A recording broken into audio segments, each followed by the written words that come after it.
Ouais. 2 heures du mat. Je suis posé, je réfléchis. Je lis des textes anciens qui parlent de ma vie d'aujourd'hui. L'apôtre Paul avait tout pigé avant Freud, avant la psycho. C'est dans l'Épître aux Romains chapitre 7. Écoute bien la complexité du truc. Je comprends pas ce que je fais, ma tête tourne en boucle. Je vise la lumière mais c'est dans l'ombre que je m'écroule. Le bien que je veux faire, au final je l'évite. Et le mal que je déteste, c'est vers lui que je l'évite. C'est pas de la schizophrénie, c'est l'âme humaine en crise. De loups qui se déchirent sous la même foutue chemise. Paul de Tarse a posé les mots il y a 2000 ans. Mais le miroir me renvoie le même visage sanglant. La volonté est là, pure comme de l'eau de roche. Mais l'action est sale, j'ai les mains dans les poches. Je me dis demain j'arrête, demain je serai meilleur. Mais l'horloge tourne et se moque de mes erreurs. C'est la guerre dans la chair, l'esprit qui se débat. Romains 7-15, le plus vieux des combats. Je veux monter vers le ciel, la gravité m'attire en bas. Le bien que je veux je le fais pas et le mal que j'ai c'est mon choix. Ouais c'est mon choix. Ou bien c'est lui qui me choisit.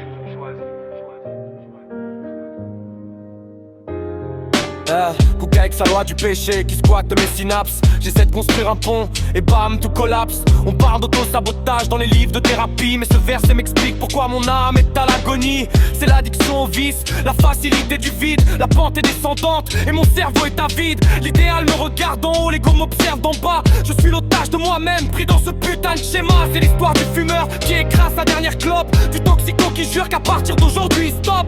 Du mec qui trompe sa femme en pleurant de dégoût. C'est le paradoxe humain, on se met nous-mêmes la corde au cou. Mais si je fais ce que je veux pas, est-ce vraiment moi l'acteur? Où est la ligne rouge entre la victime et l'auteur? C'est une loi dans mes membres, une écharpe dans la peau. Je suis à la fois le condamné, l'avocat et le bourreau. Je hais l'erreur que je commets, mais mes mains l'exécutent. C'est la chute libre, et y a pas de parachute. Alors on fait comment pour sortir du labyrinthe? Si ma propre volonté est couverte de fausses empreintes. Au verset 24, tu cries misérable que je suis. Qui me délivrera de ce corps qui me détruit? C'est là que la grâce intervient quand la force te quittera. Quand tu comprends que tes propres muscles ne suffiront pas. Parce que si je peux pas me sauver à la sueur de mon front, si même mes